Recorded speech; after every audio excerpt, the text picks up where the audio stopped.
नाज़रीन, इरशाद खोखर के साथ आप देख रहे हैं चैनल थर्ड पार्टी इन्वेस्टर। आज की रिपोर्ट में आपको आगाह करेंगे कि वो कौन रिश्वतखोर हैं जिन्होंने 50 करोड़ के बदले सिर्फ एक डिपार्टमेंट या एक महकमे को नहीं, पूरी सिंध काबीना को बेच डाला। और उसमें अफसोस का मकाम ये है कि सूबे के चीफ एग्जीक्यूटिव वज़ीर आला सिंध सैयद मुराद अली शाह साहब कहाँ हैं।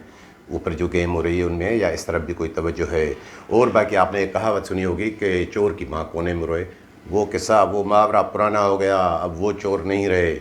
अब चोर की माँ चौराहे पे आके नाचती है, दंदनाती फिरती है कि जो जिसको जो करना है कर ले। और उसके लिए ये माहौल किसने पैदा किया है, ये भी आज की रिपोर्ट में शामिल है। बाकी महकमा खुराक के किस्से में आपको बताता रहता हूँ कि महकमा खुराक नहीं है, वो महकमा खुर्द बुर्द है। वो किसने इसको इस नहज पे पहुँचाया है और उसका ज़िम्मेदार कौन है। बाकी आपने रवां सीज़न के दौरान आपने आटा जो है 85 रुपये में 55 रुपये का रेट था, आपने 85-90 रुपये भी लिया। वो कहानी अब भूल जाए। अब जो है 100 रुपये से कम की दुकान नहीं है, 125 रुपये तक भी आटे के रेट जा सकते हैं। और बाकी एक बड़ा फ्रॉड कि ये अजीब किस्सा है कि अनसाइंड लेटर क्यों जारी होता है। कहाँ ये कर लें, ये ऊपर वालों के ये आउटवर्ड नंबर भी, ये भी सब कुछ दस्तखत बाद में होंगे और इस पर आप अमल दरामद कर लें। ये समझ जाए कि ये क्या किस्सा होगा, कितना बड़ा फ्रॉड, और उस फ्रॉड के पीछे कौन, और उनके खिलाफ कुछ भी नहीं। तो ये है आज की रिपोर्ट। वो दोस्त जिन्होंने अभी तक हमारा चैनल सब्सक्राइब नहीं किया है, सब्सक्राइब करें, लाइक करें, और वीडियो अच्छी लगे तो दोस्तों के साथ शेयर ज़रूर करें। तो सबसे पहले मैं आपको बता दूं महकमा खुराक का किस्सा। आगे बढ़ते हैं कि महकमा खुराक नहीं है, महकमा खुर्द बुर्द है। जहाँ जाएँ खुर्द बुर्द। मुझे याद है 2020 अक्टूबर में कि क्या हुआ था कि हरिराम किशोरी लाल साहब मिनिस्टर थे और उस वक्त मीटिंग होती है कि नहीं वहाँ पे, हाँ उस वक्त भी था लेकिन ऐसा अंधेर नगरी नहीं थी जैसी अब है कि मुकेश कुमार चावला साहब को असाइनमेंट मिलता है कि जाएं और आप जाके महकमे को संभालें डिफेक्टिव वज़ीर के हैसियत में। अब तो वो फुल फ्लेज वज़ीर है। कि वहाँ पे क्या हुआ है, वहाँ पे दो बंदों ने बड़ा गंद किया है। एक कौन, एक संदीप कुमार जो मुकेश कुमार चावला साहब के भतीजे, और उसके वो PS दूसरे खयामुद्दीन, उन्होंने बड़ा अंधेर नगरी मचाई है। डिपार्टमेंट को जाके सही करें, दुरुस्त करें। और मुकेश कुमार चावला साहब आते हैं और अब क्या है, अब तो वो संदीप और खयाम के दादा परदादा पैदा हो गए हैं। पैदा करने वाला कौन, मुकेश कुमार चावला। वो कौन है परदादा, दादा उनका डायरेक्टर फूड इमदाद शाह। वो क्या कर रहा है, और एक 15 ग्रेड का मुलाजम हसन अली मक्सी, जो उन्होंने तो सबकी उसके जो काम पे टांग दी हैं, उससे सब उसकी मुट्ठी में। और वो मोहम्मद हुसैन घुमरो और वो वहीद शेख। अब तो ये वो मैंने आपको एक व्लॉग में बताया था कि ये 40 चोरों की कहानी है। अब वो कर क्या रहे हैं, ये डिपार्टमेंट है किसके लिए, कि गंदम के लिए कि अवाम को आटा मिले, अवाम को जो है मफाद में कुछ जो है आटा रियायती मुल्कों पे मिल सके। और पीपल्स पार्टी का नारा क्या है, रोटी कपड़ा और मकान। भाई मकान नहीं होगा, छित के बगैर भी गरीब का गुजारा हो जाएगा। कपड़ा नहीं होगा तो लुंगी बांध के भी गुजारा करेगा। रोटी तो सबको चाहिए। तो ये महकमा डिपार्टमेंट कर क्या रहा है। अब मुकेश कुमार चावला, उसने आपने तो उसको दे दिया, वज़ीर आला सिंध साहब ने उनके जो है वो पोर्टफोलियो सब कुछ दे दिया। अब उन्होंने ठेके वो दे दिया है, सोल एजेंट के हवाले कर दिया है। और वो सोल एजेंट भी एक जाहिल, उसको सिर्फ पैसे वसूल करना आते हैं। बाकी जो उसके जो कानूनी काम या सारे कुछ वो निकालना करना, वो सारा कुछ डायरेक्टर कर रहा है। इस डायरेक्टर के सामने नीच अफसर, ये ब्यूरोक्रेट कहलाने के लायक ही नहीं है। उसके मैं आज पूरी आज की रिपोर्ट में उसके जो है दास्तान बताऊंगा कि वो क्या कैसे कर रहा है। और डिपार्टमेंट में अब क्या हो रहा है, गंदम खरीदारी करनी है ना, कहाँ है गंदम, कहीं भी नहीं है गंदम। जो भी आता है ट्रक, 70% ट्रक जो आते हैं सिंध के मुख्तलिफ अजला से। पहले तो ये हसन अली टाकू जो था वो लाड़काना रीजन तक महदूद था। इंडस हाईवे का मैंने आपको बताया था कि बड़ा डाकू, अब नहीं, अब नेशनल हाईवे का भी वही डाकू है। खैरपुर से गंदम आए, सखर से आए, बाकी अजला से आए, नवाब शाह से आए, सांगड़ से आए, जहाँ से भी आए, जो भी ट्रक रोकें कोई उसको जरूरत है कि कोई उसमें हाथ डाले। अली ट्रांसपोर्ट, अली मक्सी। अब अली मक्सी के जब नाम आ जाए, मैंने आपको पहले भी एक व्लॉग में बता रख चुका हूँ कि उनका एक व्हाट्सएप ग्रुप बना हुआ है। अब वो पहले लाड़काना रीजन तक महदूद था, अब वो बाकी रीजन में भी आ गया है। उनका अब नेटवर्क बढ़ गया है। जो भी ट्रक रोकें अली मक्सी, अब कौन रोके। और बाकी जो 35% जो ट्रक हैं वो बाकी व्यापारी भी भेजते हैं। वो यहाँ कराची भी आती है गंदम, सैकड़ों ट्रकें आ रही हैं कराची, और पंजाब भी जा रही है। और वो जो उन्होंने चौकिया वो क्या बनाई है, वो क्या करेंगे, वो ट्रक रोकते हैं तो 15-20 हज़ार रुपये ट्रक लेके वो भी छोड़ देते हैं। क्यों ना छोड़ें? वो तो देखते हैं कि जब अगर गंदम की खरीदारी अगर उतारेंगे तो वो 2 किलो कट उनकी ऊपर वालों की, फिर ये वो मामला क्या बचत होगी? ऐसा मामला तो है ही नहीं। तो इसलिए बेहतर है कि पैसे लेके जान छुड़ाएं। जब अली मक्सी जैसे आपने बिठाए हैं, वो उनका मोटिव ये एजेंडा क्या है? फूड डिपार्टमेंट सिर्फ एक ही एजेंडा है, पैसे दो, पैसे कमाओ। गंदम बंदम की किसी को फिक्र नहीं है। अभी भी जो गंदम वो थोड़ी बहुत वो दिखाई है, मैं आज भी देख रहा था, मैंने मालूम किया कि मीरपुर खास में 15 दिन से वहाँ गंदम खरीदारी हो रही। कितनी हुई है? 15-17%। हैदराबाद रीजन में 12-13%। इनको ये भी बड़ी बात है, इनके लिए हार मंगवाएं, इनको हार पहनाएं कि ये इतनी भी इन्होंने की है। और जाके देखे तो सही कि गोदामों में गंदम है कितनी। अली मक्सी जहाँ भी रहा है उसने गंद किया है, इतना गंद फैलाया है। जिस ज़िले में गया है उसका बेड़ा गर्क किया है। अब भी नौशहरों में जाएँ, बाकी ज़िला में जाएँ, अब जिन्होंने करोड़ों रुपए लेके डिफ़ॉल्टरों ने पोस्टिंग लिए, वो क्या कर रहे होंगे? वो यही कर रहे हैं कि अब एडवांस पेमेंट, वो पहले तो अपने पैसे निकालेंगे, गंदम गोदामों में हो ना हो सब कुछ वो करते रहें। तो ये अब अंदाज़ा लगाएं कि अब 14 लाख टन का टारगेट है फूड डिपार्टमेंट का। 14 लाख टन वो गंदम कहाँ से आएगी? एक बात आपको ये भी बता दूं कि गुज़श्ता सीज़न के दौरान तकरीबन 58,000 एकड़ रकबे पे गंदम की बुआई जो है कम हुई है। मैंने एग्रीकल्चर से रिपोर्ट ली, मेरे पास है वो, कि गुज़श्ता साल हुई थी 12,02,475 हेक्टर्स, यानी यूँ समझें कि 28,85,86,000 एकड़ पे वो बुआई हुई थी। अब वो ये 11,78,313 एकड़ हेक्टर्स पे, यानी वो हो गई तकरीबन 28,27,000 एकड़ पे। तो अब ये इसका जो इम्पेक्ट है तकरीबन ये 80-85,000 का वो आएगा। और इस सीज़न के दौरान हमने देखा कि पहले ही खाद की किल्लत, ये सारे मामला, ग्रोवर्स को खाद नहीं मिल रहा था, आबादगारों को, उसका भी इम्पेक्ट आया है। मैंने मालूम किया है कि अब वो फसल इतनी अच्छी नहीं है, उसका दाना जो है वो मर गया है, वो दाना उतना नहीं है जितना वो उनको खाद नहीं दे सके थे। मैंने आपको एक व्लॉग में ये भी बताया था कि इसका इम्पेक्ट पड़ेगा खाद की वजह से। अब इस सूरत हाल में गंदम जब ऐसी हो तो क्या होना चाहिए? इसमें तो फूड डिपार्टमेंट की जिम्मेदारी है ना, वो ही इनको कैसे पूरे करें। मैं कह रहा हूँ 8 लाख भी हो जाए बड़ी बात, वो भी कागजी उनमें होगी। और किसी का मकसद है ही नहीं गंदम खरीदारी करना। गंदम खरीदारी उस सबका काम यही है कि बस पैसे पकड़ो। जब ऊपर वाले यही कर रहे हैं तो नीचे वाले क्या करेंगे? चोर, लुच्चे, लफंगे, डिफ़ॉल्टर, जब वो सारे कुछ लगाए हुए हैं इन्होंने गंदम खरीदारी में, शरीफ जो भी है तो वो तो घर बैठे। तो ऐसी सूरत हाल में फिर इनके पल्ले क्या पड़ेगा? कुछ भी नहीं। और गंदम नहीं होगी फिर क्या होगा? फिर क्या है? ये इम्पेक्ट तो आवाम पे ही पड़ेगा। इस साल भी आपने महंगा आटा लिया और फूड डिपार्टमेंट ने, हुकूमत सिंध ने 18 अरब रुपए की सब्सिडी बेयर की है, जिसमें बैंक का जो कर्जा उनकी जो है वो जो क्वार्टरली जाती है, उनके इंटरेस्ट वो सब कुछ मिला के। अब क्या होगा? अगर नहीं होगी तो फिर गंदम कहाँ से आएगी? ये 150 रुपये तक भी आटा जा सकता है। इंपोर्टेड वीट कितनी महंगी है। यूक्रेन खुद जहाँ से हमें सस्ती गंदम वो इंपोर्ट करते हैं सबसे ज़्यादा, वो गैर मेयारी सही लेकिन सस्ती आती है। अब यूक्रेन खुद जो है जंग के हालत में, अब ये क्या होगा? अगर गंदम नहीं होगी गवर्नमेंट के पास तो फिर ज़ख़ीरा अंदोज़ों के रहम करम पे होंगे।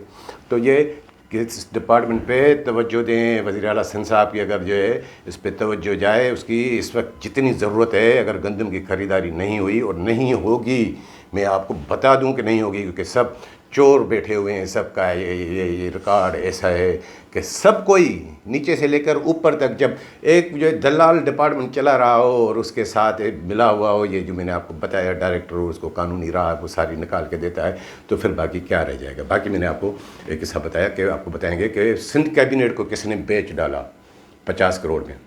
हाँ, उसको भी किसने बेच डाला? इस मक्सी ने, इस डायरेक्टर फूड इमदाद शाह ने। सिंध कैबिनेट की पॉलिसी आती है कि कोई भी डिफ़ॉल्टर तैनात नहीं होगा, और नहीं होना चाहिए। क्यों हो डिफ़ॉल्टर तैनात? वो अली मक्सी खुद डिफ़ॉल्टर है, उसका रेफरेंस चल रहा है। चोर जो डिपार्टमेंट को चला रहा है उसको भी पोस्टिंग है, वो DFC लगा हुआ है, नीचे वालों के लिए आता है। अब वो उस पर जब थोड़ी बहुत हिलजुल हुई को मैंने जो मालूम किया कि तकरीबन 1-2 नहीं, 350 डिफ़ॉल्टर्स इन्होंने चुन चुन के लगाए। किसी से 1 करोड़ पकड़ा, किसी से 2 करोड़ पकड़ा, किसी से क्या पकड़ा। तकरीबन 50 करोड़ रुपए उन्होंने रिश्वत पकड़ के डिफ़ॉल्टर्स को सिंध कैबिनेट के फैसले के ख़िलाफ़ उनको गंदम खरीदारी में सेंटर PRC में और WPCs में उनमें तैनात किया है। तो ये क्या कैबिनेट को नहीं बेच डाला? सूबे के चीफ एग्जीक्यूटिव की तवज्जो चाहिए इस मामले पे। ये क्या सिंध कैबिनेट के फ़ैसले की क्या कुछ तो तौकीर रखें। काबीना है, कोई एक शख्स नहीं है, कोई एक सीएम का एक आर्डर नहीं है, कोई मिनिस्टर का आर्डर नहीं है, और किसके बलबूते पे हो रहा है। उस वक्त तो सीएम साहब आपने बड़ा एक्शन ले लिया था कि हरिराम की कारकर्दगी ऐसी ऐसी है। अब मुकेश कुमार चावला क्या करें, मुकेश कुमार चावला वो इस्लामाबाद में सिंध हाउस में उसकी खिदमत जो है बड़ी वो गरां कदर रही हैं, वो भी मामला है।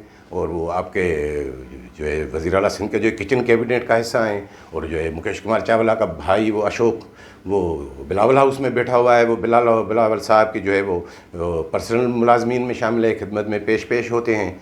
तो अब ऐसी जब सूरत आ रही तो मुकेश कुमार चावला तो खुल के खेलेगा, और मुकेश कुमार चावला खुद तो खेले, ये मक्सी और ये डायरेक्टर जैसे जो लोग इन्होंने कैसे बिठाए। अच्छा ये इन्होंने लोग लगा दिए, मैंने निशानदेही की, फिर जाके थोड़ा एक ज़बानी बुलावा आ गया नेब का गुज़श्ता जुम्मे को,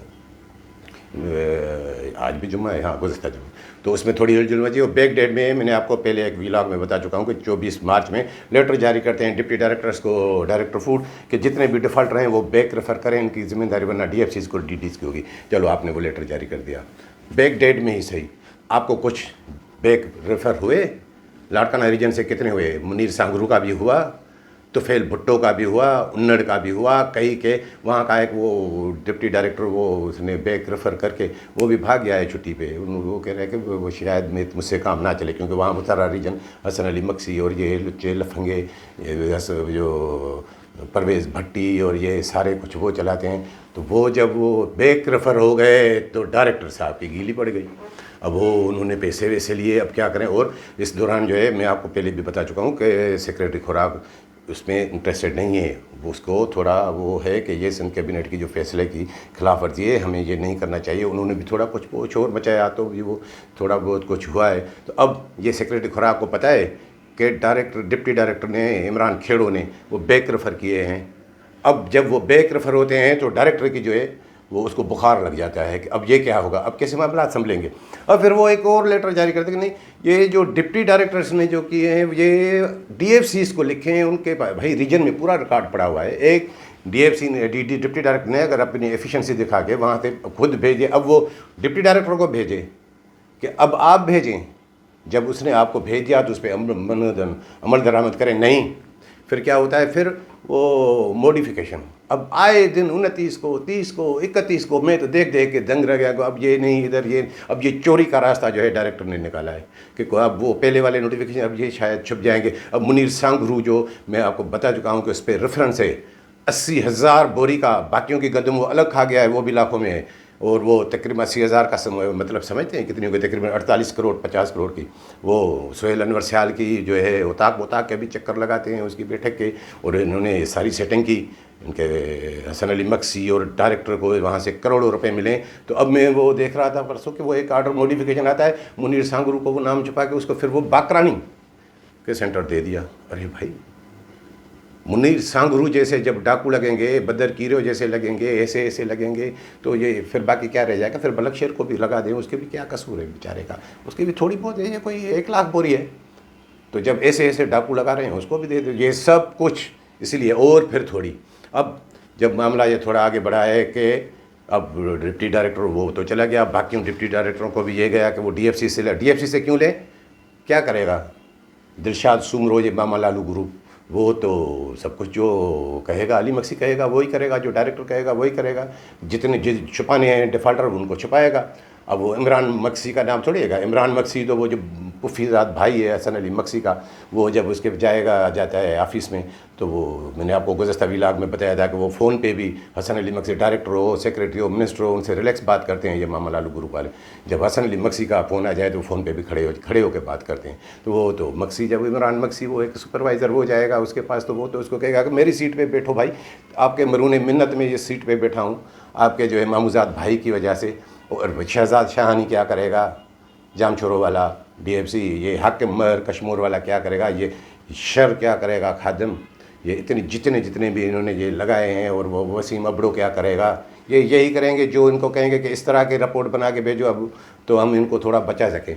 और बाकी वो दूसरी एक कोशिश इसकी ये भी है डायरेक्टर फूड साहब की कि अब ऑर्डर सारे उन्होंने कर दिए, अब ये है कि अगर मैं ये कैंसिल की बात आती है तो ये सेक्रेटरी करे, क्यों सेक्रेटरी करे? आपने किए हैं सारे, ताकि ये जवाज़ उनको मिल जाए कि भाई मैंने तो आपसे वो पैसे आप लोगों ने दिए, मैंने तो ऑर्डर किया, अब सेक्रेटरी ने कैंसिल कर दिए तो जाके सेक्रेटरी को पकड़ें, उसकी कोई सिफारिश ढूंढें, इसकी कोई करें। अब किया इसने और तो मामला तो सेक्रेटरी 350 लोग डिफ़ाल्टर इन्होंने लगाए। जब सूरत हाल ऐसी होगी तो फिर गंदम का कोई किसी से क्या पूछेगा। और हसन अली मक्सी का वो एक पटीधन का उनका वो थोड़ा तनाज़ा चल रहा है, वहाँ एंटी करप्शन का रेड होता है। वहाँ तो अजीब बात थी, वो मेरे तक जो इतला मिली कि एंटी करप्शन वाले वो हसन अली मक्सी, अब मक्सी बक्सी को लोग नहीं पूछते, अब लोग तपे हुए हैं, उनको पता है कि वो पे उसका दबदबा विभाग को नहीं है। चोर की वैसे भी क्या दबदबा होता है, चोर चोर ही होता है।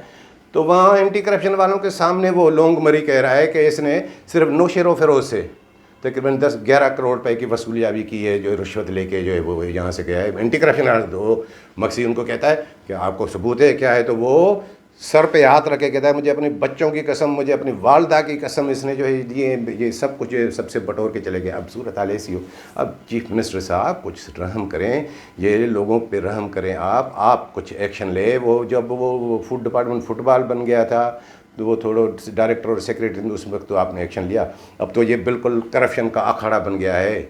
या तो इस डिपार्टमेंट को बंद करें, ये इतने अखराजात, अब आपको क्या है, अब ये 18 अरब की सब्सिडी आपने इस साल बेर की, अब क्या करेंगे अगर गंदम नहीं मिलेगी, इंपोर्टेड वीट ये वो, उस चक्कर में अब 30-35 अरब रुपए पे जाएगी गंदम की सब्सिडी, और लोगों को तो वैसे भी रिलीफ नहीं मिलना है, और वो जाएगी तो फिर क्या होगा, फिर किस में कट लगेगा, डेवलपमेंट में कट लगेगा।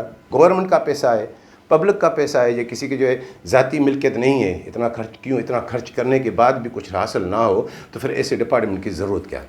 बाकी मैं एक आपको बताया कि एक लेटर नमूदार होता है जो वो अनसाइंड वाला, अब वो देखें कि ये उस बाद में आपको वो सब कुछ करेंगे अनसाइन। अब वो लेटर ऐसे ही है जैसे वो एक आप यूँ समझे कि निकाहनामा हो रहा है, लड़के का दस्तखत हो गया, लड़की की दस्तखत की ज़रूरत ही नहीं है, वो बाद में देखते रहेंगे। ये ऐसे ऐसे निकाह ना कराएं, ये ऐसा प्रेशर ना दें, और ये सारा कुछ डायरेक्टर कर रहा है, ये मक्सी कर रहा है।